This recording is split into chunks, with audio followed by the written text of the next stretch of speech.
옆 사람이 사랑합시다. 사랑합니다. 축복합니다. 오늘 요절 말씀 이사야 38장 우리 2절 말씀을 한 목소리로 같이 읽어보겠습니다. 이사야 38장 2절 말씀 함께 읽겠습니다. 시작. 시스기야가 얼굴을 벽으로 향하고 여호와께 기도하여. 아멘.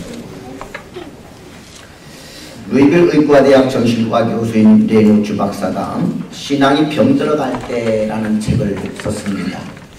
이 책에 보니까 성도들이 신앙이 건강할 때가 있고 신앙이 병들어갈 때가 있다는 거예요. 근데 신앙이 병들어가는 성도들의 특징을 살펴보니까 세 가지 특징을 잡아볼 수 있다고 했습니다. 첫째는 신앙이 병들어가는 성도들의 첫 번째 특징은 평안이 사라진다는 것입니다. 교회에서나 가정에서나 직장이나 학교에서 어디서든지 평안을 느끼지를 못한다는 거예요. 그리고 모든 일에 짜증을 내고 귀찮아한다는 것입니다. 평소 이렇게 밥을 하던 일인데도 불구하고 그냥 짜증이 나요. 밥하는 게. 또 평소에는 아침 일찍이나 직장을 잘 갔는데 어느 순간부터 직장 가는 게 막 짜증이 나요. 그래 열심히 교회 봉사하고 교회 나오는 게 즐거웠는데 왠지 교회 가는 게 자꾸 짜증이 나요. 가정은 행복의 보금자리인데 집에 들어가는 게 짜증이 되고 만사가 귀찮아져요. 그러면 우리 예수 믿는 사람들은 이런 증상이 나오면 아 내가 지금 신앙이 병들어가고 있구나. 아멘. 두 번째 증상은 신앙이 병들어가는 두 번째 증상은 이해하고 화해하고자 하는 마음이 사라진다는 것입니다. 누가 얘기를 하면은 끄떡끄떡하면서 그렇지 충분히 이해가 돼. 아, 그렇구나. 그럴 수가 있겠구나. 그런데 누가 무슨 얘기를 하면은요 말을 끊어버립니다. 너만 그러냐? 하면서 말을 끊어버려요. 이해하려고 하지 않습니다. 누가 용서를 청해봐도 화해를 하지는 않습니다. 합니다. 평소 같으면 하루 못 견디고 대화하고 화해하려고 하는데 어느 순간부터 이틀이 가고 3일이 가도 말도 안 하고 고집을 부리고 눈도 안 맞추고 그래요. 가정에서도 마찬가지예요. 부부가 싸움하면은 평소 같으면은 막 한나절도 못 가가지고 입을 열고 이렇게 하던 사람이 신앙이 병들어가는 사람 보면은요 이틀이 가고 일주일이 가도 말을 꼭 다물고 있어요. 그러면은 뭐라고 모르냐? 아, 내가 지금 신앙이 병들어가고 있구나. 옆 사람 보세요. 입도 안 열고 말도 안 하고 있는가? 응? 네? 세 번째로 신앙이 병들어가는 증상은 긍정이 사라진다는 것입니다. 긍정이 사라지고 나면 남는 것은 부정밖에 없어요. 매사가 부정적입니다. 그래서 입에 항상 발리는 말이 뭐냐면 추워 죽겠다. 더워 죽겠다. 힘들어 죽겠다. 좋아 죽겠다. 하여튼 그냥 다 죽겠다입니다. 모든 게 다 부정적입니다. 안 된다. 힘들다. 어렵다. 왜 하냐. 모든 게 다 부정적이 되는 거예요. 여러분 이제 이야기를 한다니까 그건 또 왜 해? 모든 게 다 부정적입니다. 그동안은 설교가 좀 길어서 좋다고 하더니만 또 설교 기는 것도 오늘 왜 이렇게 목사님이 설교가 길어? 그것도 이제 부정적이 돼요. 그러면 지금 내가 신앙이 어떻게 되고 있다고요? 병들어가고 있구나. 우리는 신앙이 건강하길 축원합니다. 왜 건강해야 되느냐? 내 영혼이 잘 되어야만 내 영혼이 잘된 같이 범사가 잘 되고 강건한 목이 있기 때문인 거예요. 할렐루야. 영혼이 잘 되기를 주님의 이름으로 축원합니다. 오늘 성경에 보면은 육신이 병들어서 사형 선고를 받았던 시스기야 왕이 나옵니다. 이렇게 갑자기 암병이 걸리고 참 종양이 걸려서 죽음을 선고받게 되게 되면 아무것도 생각이 나지 않습니다. 만사가 귀찮아지고 부정적이 되고 그리고 짜증이 나고 평안이 사라집니다. 어떻게 보면 그 인생에 위기가 찾아왔어요. 그런데 시스기야 왕은 그 위기가 찾아왔을 때 위기를 잘 극복하고 인생 역전의 기회로 만들어서 그 수명을 15년이나 연장을 받고 하나님 앞에 축복을 누리는 걸 볼 수가 있습니다. 오늘 우리 말씀을 통해서 우리가 어떻게 우리 인생에 찾아오는 이와 같은 위기를 현명하게 극복할 수가 있을까? 우리가 어떻게 이 위기를 축복의 기회로 만들어갈 수 있을까? 오늘 말씀을 통해서 배움으로써 승리의 인생을 살아갈 수 있기를 주님의 이름으로 축원합니다. 첫째로 하나님께 기도하는 기회로 삼을 수 있기를 축원합니다. 인생의 위기가 찾아왔을 때 그 위기는 하나님 앞에 기도하는 기회가 되도록 해야 되는 것입니다. 오늘 1절 말씀을 한번 다 같이 읽어보도록 하겠습니다. 38장 1절 말씀 같이 읽습니다. 시작. 그때 히스기야가 병들어 죽게 되니 아모스의 아들 선지자 이사야가 나아가 그에게 이르되 여호와께서 같이 말씀하시기를 너는 내 집에 이원하라 내가 죽고 살지 못하리라 하셨나이다 하니 그때란 어느 때냐 37장에 사건이 일어난 후라는 얘기입니다. 37장에 어떤 일이 있었느냐 북방의 대제국 아수르가 침공을 해서 나라가 풍전등화의 위기에 처했습니다. 이때 히스기야가 왕이었는데 싸울 힘도 없고 무기도 없고 군사도 준비되어 있지 않았습니다. 너무 절박한 순간이었습니다. 그런데 하나님이 긍휼하신 은총으로 말미암아서 아수르 대제국을 물리치고 큰 승리를 거두고 난 때인 것입니다. 한마디로 말하면 성공의 때, 축복의 때입니다. 그런데 그 성공과 축복이 오래가지 못하고 그 성공과 축복을 누리지도 못하고 그만 덜컥 병이 들었습니다. 악성 종양이 걸려서 곧 죽는다는 거예요. 그러니 가족들을 다 불러놓고 유언을 하라는 것입니다. 얼마나 당황스럽겠습니까? 얼마나 두렵겠습니까? 얼마나 힘들겠습니까? 이때 히스기야가 어떻게 했습니까? 우리 다 같이 2절을 같이 읽어봅니다. 시작. 히스기야가 얼굴을 벽으로 향하고 여호와께 기도하여 왕이니까 전국에 포고령을 내려서 실력 있는 의사, 유명하고 능력 있는 의사를 수배할 수도 있습니다. 그런데도 그런 의사를 수비하지 않았습니다. 그리고 사람들을 불러서 내가 죽을 병에 걸렸다. 사람들로부터의 어떤 동정을 구걸하지도 아니했습니다. 히스기야가 했던 일은 뭐냐면 왕이었지만 모든 뒤로 하고 얼굴을 벽으로 향하고 하나님 앞에 기도하는 것이었습니다. 얼굴을 벽으로 향하였다는 말은 뭐냐? 이것은 온전히 하나님만을 생각하고 하나님만을 구하겠다는 것입니다. 온전히 하나님이 내 생사와 주관자이니 하나님 앞에 도움을 구하겠다는 것입니다. 할렐루야. 그는 죽음의 위기가 찾아왔을 때 당황하거나 포기하지 않았습니다. 그는 기도라고 하는 끈을 붙들고 하나님의 긍휼을 간절히 사모했습니다. 그는 아수르 왕 사네립이 침공했을 때도 준비한 군사도 없고 그리고 무기도 없고 싸울 만한 힘도 없었을 때 대제국 아수르가 너희 나라를 침공하겠다고 선전포고를 보냈어요. 그 선전포고가 담긴 그 문서를 들었을 때 얼마나 떨리고 얼마나 당혹스럽겠습니까?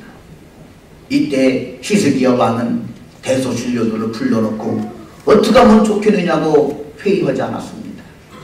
그 서찰을 받아들고 그는 호련히 왕궁을 박차고 나가서 하나님의 성전을 찾아갔습니다. 하나님의 성전을 찾아가 그 성전 제단 앞에 서찰을 올려 하나님 이 서찰을 보십시오. 저 북방의 대제국 아수르가 이 나라를 침공하여 온다라고 이렇게 서찰을 보냈습니다. 하나님 긍휼히 주옵소서. 하나님 앞에 간절히 기도했습니다. 우리 한번 37장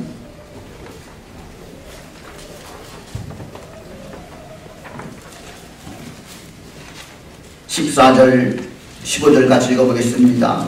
시작. 히스기야가 그 사자들의 손에서 그를 받아보고 여호와의 전에 올라가서 그거를 여호와 앞에 피워놓고 여호와께 기도하던 이르되. 할렐루야. 그래요. 선전포고문을 하나님 앞에 올려놓고 기도하는 것입니다. 하나님 도와주세요. 하나님 큰 일을 해주세요. 풍년도와 이게 이 나라를 하나님 구원하여 주옵소서. 여기서 볼 때 히스기야는 인생의 위기가 닥쳤을 때 제일 먼저 했던 일은 뭐냐면 하나님 앞에 기도하는 거였습니다. 따라합니다. 위기는 기도하라는 기회이다. 그래요. 사람은 참 간사해서 먹고 살만 하면은요 기도하지 않아요.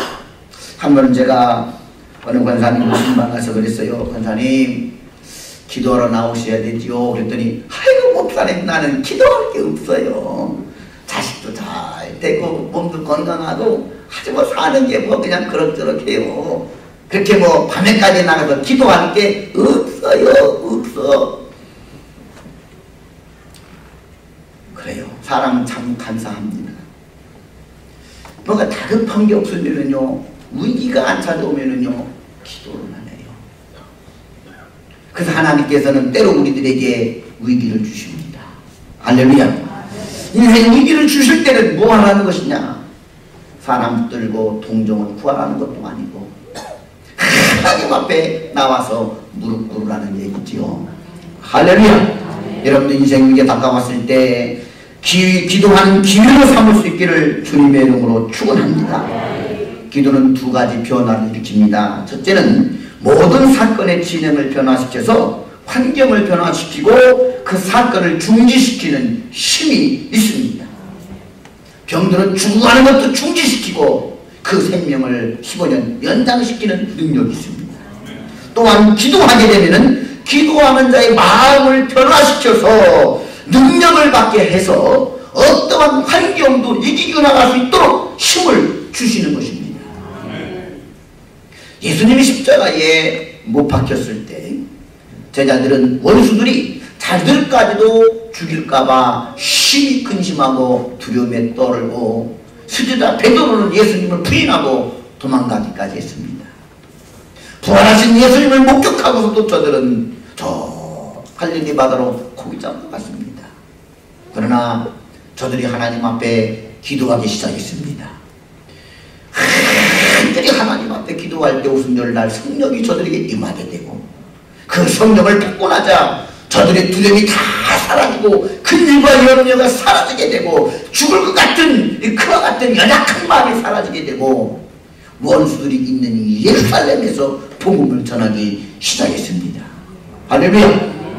오히려 핍박자들이 스데반을 돌로 쳐 죽이고 그리고 양모를 칼로 쳐 죽이고 이와 같은 이 핍박이 있어도 베드로 사도가 감옥에 갇히는 핍박이 있어도 저들은 간절히 기도함으로써 능력을 받고 그리고는 어둠을 몰아내고 그 생명의 위급한 상황 가운데서 저들은 복음을 전했습니다.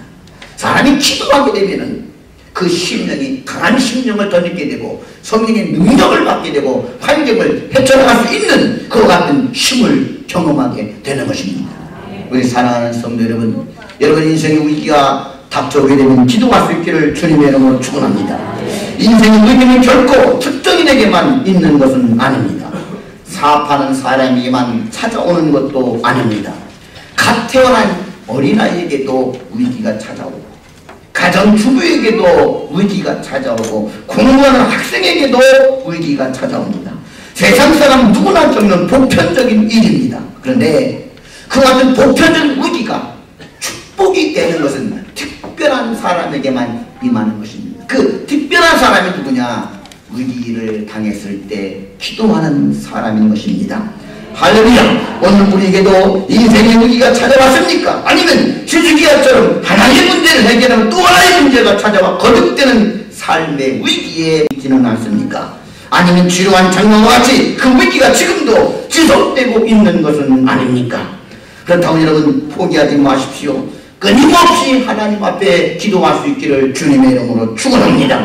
그것만이 해결책이요 그것만이 위기를 축복으로 바꿀 수 있는 기적을 만들어 내는 것입니다. 우리 모두 히스기야처럼 다시 한번 무릎을 꿇을 수 있기를 주님의 이름으로 축원합니다. 인생에 찾아왔을 때 무릎을 꿇는 사람, 그 사람은 진정 용기 있는 사람이고 그 사람은 진정 삶의 기적을 만들며 역전시킬 수가 있음을 믿습니다. 그 어느 날 새가 큰 물에 걸린 같이 내 삶 속에 덧이 임했네. 너무 힘쳤지만 언제나 열기와 나는 약한 자였었네. 내 영혼아 내가 어찌하여 난 나가며 불안해하는고.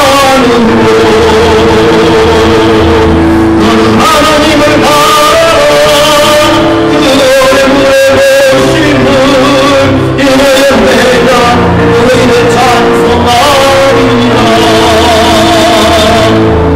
나의 좋으신 주님 태양을 멈추며 혈루증을 고쳤던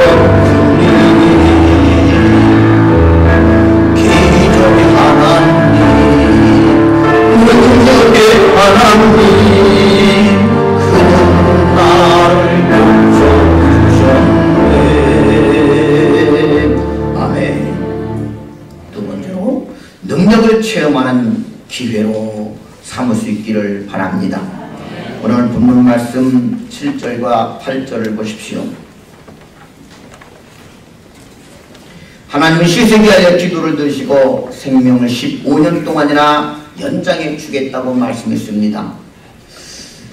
근데 이 말씀을 듣고 나도 잘 믿겨지지 않아요. 어떻게 방금 죽는다고 하던 사람이 어떻게 15년 살 수가 있을까? 그래서 하나님께서 그 증거를 보여주십니다. 해의 그림자를 10도 뒤로 물러가게 하겠다는 것입니다. 태양까지도 멈추게 하고 태양까지 뒤로 물러가게 하신 하나님이, 이 하나님은 능력의 하나님, 이 하나님은 기적의 하나님이십니다. 이 하나님께서 어찌 너의 죽을 병을 고쳐주지 못하겠느냐. 히스기야에게 확신을 심어주고 있는 것입니다. 할렐루야. 여러분, 우리가 위기가 찾아오게 되면은 그 위기는 나에게 능력을 가져다 줍니다. 하나님 놀라운 기적을 체험하고 능력을 체험하는 기회가 될 줄 믿으시기를 바랍니다. 히스기야는 생애 절박한 위기 가운데서도 전능하신 하나님을 바라보며 위기를 하나님의 능력을 체험하는 기회로 삼았던 것입니다. 신앙의 영웅들을 보게 되면 히스기야 왕처럼 위기를 하나님의 능력을 체험하는 기회로 삼았던 것을 종종 볼 수가 있습니다. 에스더서에 보게 되면 이스라엘 백성, 유대 백성들이 하만이라고 하는 자의 모함에 빠져서 아수르라고 하는 바벨론이라고 하는 나라에서 멸족을 당하고 멸망을 당한 위기에 처하게 되었습니다. 이때 왕비 에스더가 하나님 앞에 3일 동안을 금식하면서 하나님, 이 나라의 위기를 구해 주옵소서. 우리 민족이 지금 하만의 그런 암수에 빠져서 온 유대인들이 죽음을 당하게 되었나이다. 그렇게 3일 동안 간절히 하나님 앞에 금식하며 기도한 다음 죽으면 죽으리라는 각오로 아수르 왕 앞에 나가게 됩니다. 왕의 허락도 없이 왕의 침수에 들어가게 되면은 왕궁의 법은 그 사람이 어떤 사람이더라도 죽임을 당하는 법이 있었습니다. 그런데 왕비 에스더는 대왕이 부르지 아니했어도 3일 동안 금식하고 죽으면 죽으리라는 담력을 가지고 아수르 앞에 나가게 되었습니다. 이때 하나님께서 아수르 왕의 마음을 녹여주십니다. 이때 왕비 에스더가 그 사정을 알아보고서 백성들이 위기에서 건진 바가 되고 그를 죽이려고 했던 원수 하만과 그 족속들이 다 멸망을 당하는 인생 역전이 일어나게 되었습니다. 위기의 때에 오히려 에스더 왕비는 죽으면 죽으리라는 믿음으로 나아갔을 때 하나님의 놀라운 능력을 체험하고 나라를 구원하는 놀라운 역사를 이루게 됩니다. 할렐루야. 출애굽기 14장에 보면 애국 군대의 추격을 받는 이스라엘 백성들이 홍해바다 앞에 이르게 되었습니다. 뒤에는 애국 군대가 노도와 같이 쳐들어옵니다. 앞에는 시퍼런 홍해바다가 가로놓여 있습니다. 앞으로 가지도 못하고 뒤로 물러가지도 못하고 진퇴양난의 위기에 처했을 때 백성들은 심히 두려워 떨면서 저들을 인도했던 모세를 원망하기 시작합니다. 이때 모세가 하나님 앞에 기도하기 시작합니다. 하나님, 이 시간 하나님의 능력을 체험하기를 원합니다. 이 백성을 구원하여 주실 줄로 믿습니다. 그리고 손에 든 지팡이를 저 홍해바다를 향해서 내어내게 됩니다. 그래서 시퍼렇게도 홍해바다가 바다를 쫙 갈라지면서 마른 땅이 되어버립니다. 거길로 이스라엘 백성들이 모든 양과 가축대와 함께 마른 땅처럼 홍해바다를 건너게 됩니다. 그 모습을 보고 애국 군대가 우리도 이 바다를 건너자 하고 바다에 뛰어들었더니만 마침 하나님이 또 그 홍해바다를 합치게 함으로써 모든 애국의 철병거와 기마병들이 다 홍해바다에 수장을 당하여 멸망을 하게 됩니다. 이 인생의 위기에 믿음으로 도전하는 모세를 들어 쓰셨어요. 능력을 나타내시고 하나님의 큰 축복을 체험하게 되는 것입니다. 할렐루야. 우리 앞에도 홍해바다와 같은 장애물이, 우리 앞에도 저 노을이 흐르는 시퍼런 홍해바다 같은 인생의 문제가 놓여있지는 않습니까? 뒤로 물러갈 수도 앞으로 진행할 수도 없는 진퇴양난의 위기에 처한 사람이 있습니까? 걱정하지 마십시오. 염려하지 마십시오. 믿음으로 하나님을 붙들 수 있기를 주님의 이름으로 축원합니다. 이 인생의 위기는 하나님 능력을 체험하라고 주시는 하나님의 또 하나의 축복이다라고 하는 그런 믿음을 가지고 문제와 싸울 수 있기를 주님의 이름으로 축원합니다. 삶에서 우리에게 부딪히는 위기는 하나님의 능력을 체험하는 기회가 됩니다. 그러므로 긍정적으로 생각하고 좌절하거나 절망해서는 결코 안 됩니다. 많은 신앙의 영웅들을 생각하면서 인생의 위기에서 하나님의 구원의 은혜를 갈망할 수 있기를 축원합니다. 절망의 위기 가운데도 낙심하지 말고 에스더처럼 모세처럼 히스기야처럼 살아계신 하나님 능력을 체험하는 여러분들도 신앙의 영웅들이 되기를 축원합니다. 마지막 세 번째로 신앙의 위기가 닥치게 되면 교회에 헌신하는 기회로 삼을 수 있기를 축원합니다. 오늘 본문 말씀 우리 20절 말씀을 같이 읽어보시겠습니다. 38장 20절 말씀 함께 읽습니다. 시작. 여호와께서 나를 구원하시리니 우리가 종신토록 여호와의 전에서 수금으로 나의 노래를 노래하리로다. 아멘. 죽음의 위기에서 하나님의 능력을 체험하고 15년 동안 수명이 연장받고 나자 히스기야 왕이 얼마나 감격했겠습니까? 그는 하나님 앞에 감사의 결단을 이렇게 드리고 있는 것입니다. 여호와께서 나를 구원하시리니 우리가 종신토록 여호와의 전에서 수금으로 나의 노래를 노래하리로다. 이제는 죽는 날까지 하나님의 전에서 수금으로 나의 노래를 노래하리이다. 할렐루야. 히스기야 왕은 하나님의 능력을 체험한 후에 제일 먼저 그런 고백을 합니다. 하나님 앞에 감사로 찬양을 했다. 어디에서요? 하나님의 전에서. 여기서 여호와의 전은 하나님께서 거하시는 신성한 장소로서 세상과 구별된 곳입니다. 따라서 이곳에서 헌신하겠다고 하는 것은 세상과 짝하지 않고 오직 하나님과 동행하며 하나님의 말씀대로 살며 그 앞에서 일평생 봉사하고 헌신하겠다는 삶의 고백입니다. 구체적으로 어떤 헌신하겠다는 것이냐? 내가 여호와의 전에서 수금으로 나의 노래를 노래하리다. 오늘날로 풀어서 쉽게 얘기하면 교회에서 찬양단으로 봉사하겠다 그 말입니다. 할렐루야. 네, 교회에서 우리 성가대로 봉사하겠다 그 말입니다. 아, 히스기야 왕이 성전에서 성가대로 봉사하겠다는 거예요. 아멘. 네. 백화점왕 존 오나메이컨 제 신부장관에 대해서도 교회에서 교회학교 주일학교 교사로 봉사하겠다고 해요. 히스기야 왕은 성가대로 봉사하겠다는 것입니다. 오늘날도 은혜를 받은 성도들 모두가 이런 고백을 드립니다. 교회는 주님의 몸입니다. 은혜를 체험하고 나면 주님의 몸된 교회에서 영원토록 주님만을 사랑하고 높이며 주님을 위해 봉사하고 헌신하고 살겠다는 고백이 절로 나오게 되어 있습니다. 내가 평생 신앙생활 하면서 이 시드기와 같이 나도 이제는 세상과 짝하지 아니하고 오직 주님의 몸된 교회에서 영원토록 주님만을 사랑하고 주님만을 높이며 주님을 위해 봉사하고 헌신하겠습니다. 이런 고백을 한 번이라도 해보지 못한 사람은 참 불쌍한 사람이에요. 내가 주님의 은혜를 아직 경험하지 못했기 때문에 이런 고백이 나오지는. 그런데 주님의 은혜를 경험하고 나게 되면 이 고백이 절로 나오게 됩니다.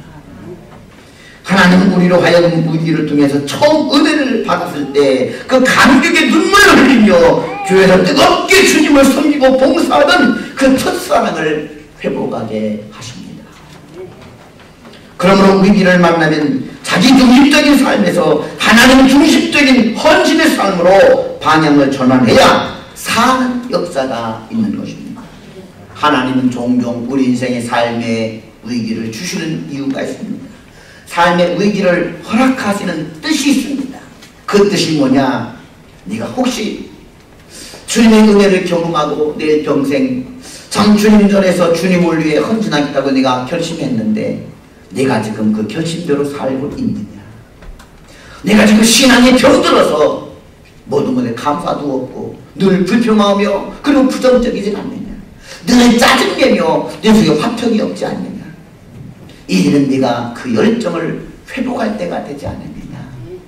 할렐루야. 여러분, 감기가 들면 좀 쉬라는 신호이고, 아멘. 좀 이렇게 날씨가 좀 궂으면 좀 그날은 좀 일터에 나가지 말고 좀 쉬면서 원기 회복하라고 하는 신호이듯이, 할렐루야, 우리 삶에 이런 위기가 찾아오게 되면은 내가 혹시 하나님 앞 회복을 할 것이 뭐가 있는가? 할렐루야. 내가 정말 주님 앞에 그 은혜를 받을 때 감격하고 또 감격하면서 희생과 헌신하겠다고 결심했었는데 내게 그런 감격은 있는가? 한번 살펴볼 수 있기를 주님의 이름을 축원합니다. 뜨겁게 찬양하고 뜨겁게 전도하던 그런 열정이 식어지지는 않았는지, 내게 맡겨진 사명을 쳐버리지는 않았는지 점검하고 돌이키는 역사가 있을 때, 그럴 때 놀라운 은혜를 다시 한번 경험하게 됩니다. 여러분, 내 인생의 촛대에 주님이 밝혀주시는 불이 다시 붙기를 주님의 이름으로 축원합니다. 위기 가운데 낙심하지 말고 좌절하지 말고 불평하지 말고 기도하기를 축원합니다. 하나님 능력을 체험하는 기회로 삼기를 축원합니다. 교회에 봉사하는 기회로 삼을 수 있기를 주님의 이름으로 축원합니다. 기도하겠습니다. 사랑과 은혜가 풍성하신 아버지 하나님,